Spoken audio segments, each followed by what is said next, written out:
Annyeonghaseyo, selamat datang kembali di channelku. Dan seperti yang bisa kalian lihat dari judulnya, aku bakalan nge-review 3 film sekaligus secara singkat, padat, dan juga jelas. I wish. Dan sebenarnya aku terinspirasi dari panutanku dalam mereview film, yaitu Chris Stuckman. Go check him out, aku bakalan tinggalin link video dia di sini atau di description box. Dan film pertama yang bakalan aku review berjudul Looks That Kill, yang disutradarai oleh Khalid Moore. Film ini bercerita tentang seorang remaja bernama Max yang diperankan oleh Brandon Flynn, dan dia ini harus terus-terusan pakai perban di seluruh wajahnya karena dia punya daya tarik yang sangat mematikan. Sebenarnya waktu pertama kali aku nonton trailer dari film ini, aku langsung kayak, oke, ini menarik, dan aku langsung kayak pengen tahu ini gimana ya ending ceritanya. Aku pengen tahu problem solvingnya itu seperti apa sih. Dan setelah nonton pun, menurutku ini film not bad at all. Dan aku rasa yang perlu diapresiasi adalah karena ini film original dan juga filmnya lumayan menghibur. Di luar ekspektasiku lah. Aku pikir ini tuh cuma sekedar film remaja yang isinya tuh gombalan-gombalan geli. Tapi ternyata semakin ditonton, ya semakin asik. Entah karena mungkin aku memang mempunyai misi utama untuk mencari tahu ending filmnya seperti apa, jadi pengen nonton terus. Tapi sebenarnya apa yang ada di Looks That Kill ini sangat-sangat menghibur aja buat aku. Cuman aku rasa akan jauh lebih baik kalau film ini punya durasi yang jauh lebih panjang, ya setidaknya 2 jam gitu misalkan. Jadi ada banyak sekali aspek yang bisa dikoreksi, bisa ditambahin lagi ke dalam ceritanya, karena menurutku balance antara romance, kemudian komedi, dan juga drama yang ada di dalam kehidupannya Max ini tuh sudah cukup balance. Terutama kalau dibahas part apa yang paling aku suka dari film ini adalah third act-nya. Ada satu momen yang bener-bener itu cantik banget, bikin aku sangat kagum dalam cara penyampaian ceritanya. Tanpa dialog, tapi dikombinasikan dengan sinematografi yang sangat cantik. Transisinya pun sangat luar biasa. Untuk merangkum bahwa ini loh, fase yang sedang terjadi dalam kehidupannya Max seperti ini. Dan menurutku poinnya pun tetap terasa tersampaikan dengan sangat baik. Cuman, kalau ditanya apa yang aku gak suka dari film ini, ada beberapa momen yang kayak, kalau kata orang Jawa tuh, waku. Apa ya bahasa Indonesianya? Aku juga gak tahu sih, cuman menurutku, terutama untuk menyangkut satu karakter tambahan yang menurutku dia itu nggak ada faedahnya dalam film. Aku memahami kalau mungkin si karakter tambahan ini tuh dijadikan objek katarsis yang bisa membuat penonton ini ketawa ngeliat tingkahnya dia. Cuman buat aku pribadi, ketawa enggak, yang ada tuh kesel gitu. Semacam pengen masuk ke dalam layar, terus pengen aku tarik keluar dari filmnya. Udah, kamu nggak usah ikutan. Tapi ya udah sih, terlepas daripada itu, sebenarnya Looks That Kill ini film yang lumayan seru.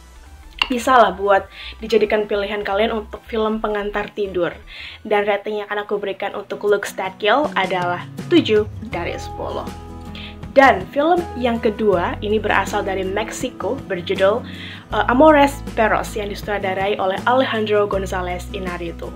Film ini bercerita tentang sebuah kecelakaan mobil yang semua korbannya ini sedang merasa sedang dealing dengan hidup mereka, tentang penyesalan, kemudian struggle juga dengan kehidupan mereka yang sangat berat, dan mereka semuanya ini juga sedang berjuang atas nama cinta.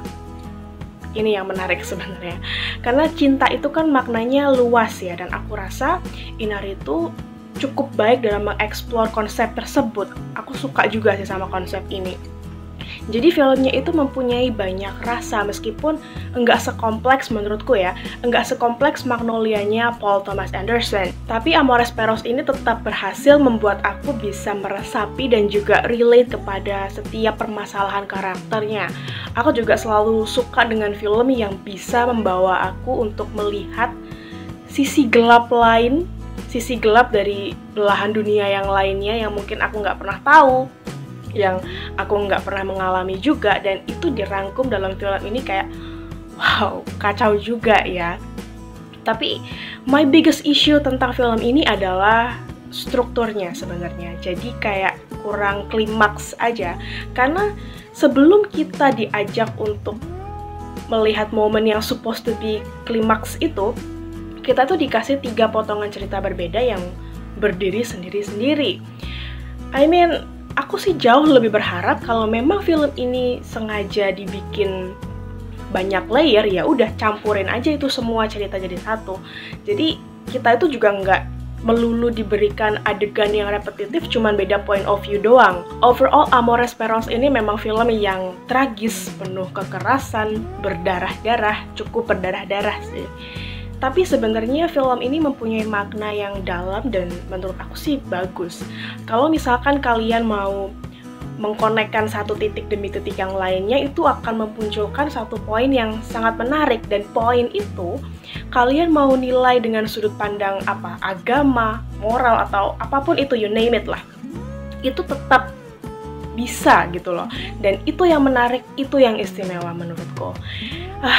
Sayang banget sih aku baru nonton Amores Perros sekarang. Ini film tuh udah mengendap cukup lama di dalam watchlistku. Cuman ya gitu, better late than never kan. Dan rating yang akan aku berikan untuk Amores Perros adalah 8,5 dari 10. Dan film yang terakhir, aku bakalan ngajakin kalian ke India.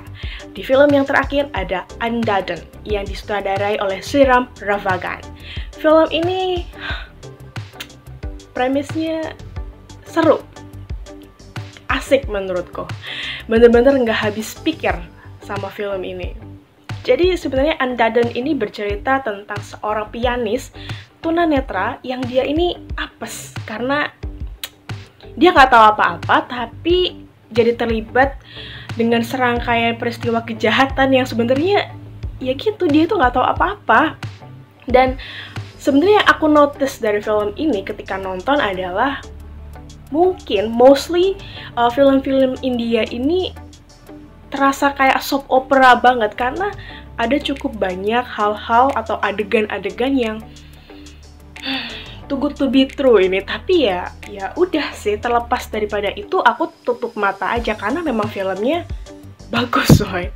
Twist and turn-nya itu beneran bikin gregetan, bikin ikutan tegang, terus-terusan dibikin kaget gitu loh sama isi ceritanya, dan itu konstan sekali dibangun. Ada aja kejutan-kejutan manis yang tersedia buat kita. Dan yang aku apresiasi dari film ini juga, meskipun kayak dibumbui soap opera di beberapa sisinya, cuman tuh tetap berusaha untuk memberikan riddle buat penontonnya, kayak ya udah ini kenang-kenangan buat kalian gitu. Aku sih suka banget sama film ini.